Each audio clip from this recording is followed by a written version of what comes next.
Et dans ce grand angle, nous allons nous intéresser aux liens économiques et commerciaux entre la Russie et le continent africain. Avec cette question, comment ont-ils évolué depuis la mise en place des sanctions occidentales contre Moscou suite à l'invasion en Ukraine? Et pour en parler avec nous, Thierry Vircoulon, bonsoir. Vous êtes Bonsoir. Un spécialiste de la Russe-Afrique, coordinateur de l'Observatoire de l'Afrique centrale à l'Institut français des relations internationales. Et vous venez surtout de sortir un rapport très complet sur la question. On va déjà partir du constat. Les premières sanctions, on le rappelle, elles ont été appliquées contre la Russie en 2022. Avant cela, pour que l'on comprenne bien, de quelle nature étaient justement les échanges commerciaux entre la Russie et l'Afrique subsaharienne? En fait, avant les sanctions occidentales, il y avait une relance des relations économiques entre la Russie et l'Afrique subsaharienne, disons à partir de 2000-2010. Et donc on avait vu pas mal de sociétés extractives russes, des sociétés minières, des sociétés pétrolières, investir en Afrique. Prendre des participations dans des partenariats, que ce soit dans le golfe de Guinée ou au Mozambique. Et puis on avait vu aussi petit à petit des échanges commerciaux se développer entre la Russie et les pays d'Afrique subsaharienne. La Russie vendant surtout en fait des armes à cette époque. Elle représentait presque la moitié du marché de l'armement en Afrique subsaharienne avant la guerre en Ukraine. Et puis elle vendait également d'autres produits manufacturés aux pays d'Afrique subsaharienne. On parle d'une somme atteignant les 22 milliards de dollars, hein, c'est bien cela à peu près. Vous nous rappelez les principaux pays partenaires avant de la Russie ? Alors, en Afrique subsaharienne, c'était assez divers, contrairement au Moyen-Orient, où là, c'est plutôt concentré. Et donc, il y avait quand même beaucoup de pays avec lesquels la Russie échangeait. Mais il y avait surtout des relations dirigées vers l'Afrique australe, aussi bien sur le plan des investissements dans le secteur minier, des relations également avec les pays du Golfe de Guinée, avec des investissements dans le secteur de l'offshore pétrolier. Et c'était les deux secteurs principaux, si je puis dire, en termes régionaux. On a vu justement cette carte qui résume les pays avec qui la Russie fait ou faisait affaire. Dans ce rapport, vous avez donc pu constater qu'un certain nombre de ces projets ont été impactés et d'autres pas du tout. C'est cela en fait, hein. C'est assez mitigé en fait.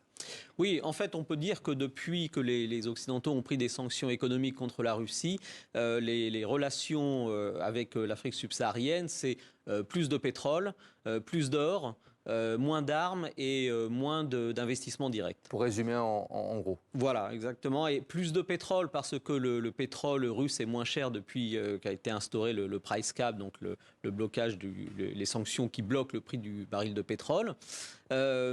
Plus d'or parce que la Russie a besoin d'or et donc l'Afrique est devenue, je pense, son premier fournisseur d'or hors du territoire russe qui lui-même a beaucoup de mines d'or. Et puis moins de vente d'armes évidemment parce que l'armée russe en a besoin sur le front. Et là, les investissements directs qui s'étaient développés dans les secteurs miniers et pétroliers avant les sanctions ont été vraiment bloqués par ces sanctions occidentales, car les grandes compagnies extractives russes n'ont plus la capacité financière d'investir. Oui, c'est ce que j'allais vous demander, Thierry Vircoulon. Comment on explique que certains secteurs fonctionnent toujours bien et d'autres, au contraire, se sont écroulés? Est-ce qu'il y a des raisons?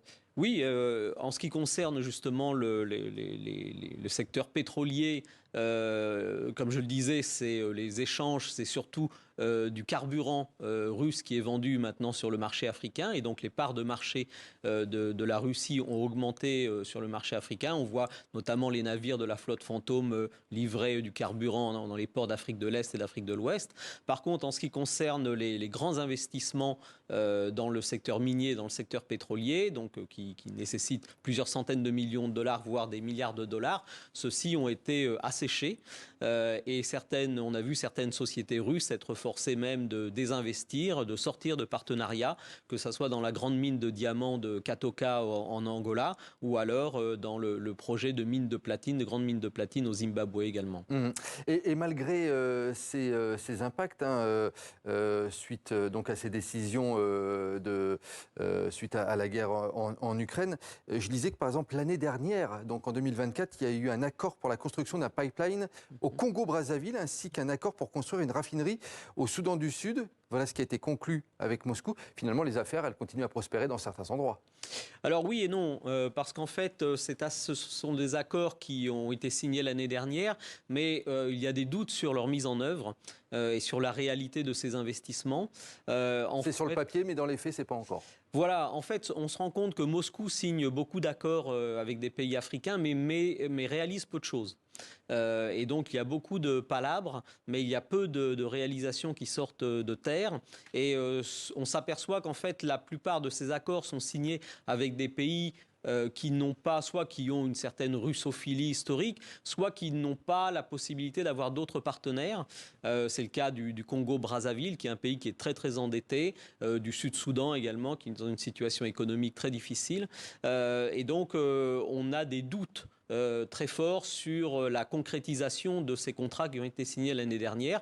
Mais on voit bien que la diplomatie économique russe est très active, qu'elle maintient des discussions avec beaucoup de gouvernements africains dans un but essentiellement publicitaire pour montrer qu'elle n'est pas isolée sur la scène internationale et qu'elle peut encore les aider dans leur développement. Mais ça reste quand même très très douteux. C'est du soft power russe en fait, hein. C'est cela sur le terrain. Ça se présente comment? C'est-à-dire qu'il y a des diplomates qui sont tout le temps sur le continent africain, des investisseurs, des chefs d'entreprise, concrètement au jour le jour? Oui, il y a beaucoup d'événements économiques qui sont organisés soit en Russie, soit dans les pays africains. Par exemple, il y a une chambre de commerce et d'industrie Afrique-Eurasie qui a été créée à Dakar l'année dernière. Il y a un forum qui a eu lieu d'affaires qui a eu lieu en Tanzanie, etc. Et puis, donc, il y a ces forums de discussion économique. Il y a les accords dont vous avez parlé qui sont signés sur la construction d'infrastructures et autres.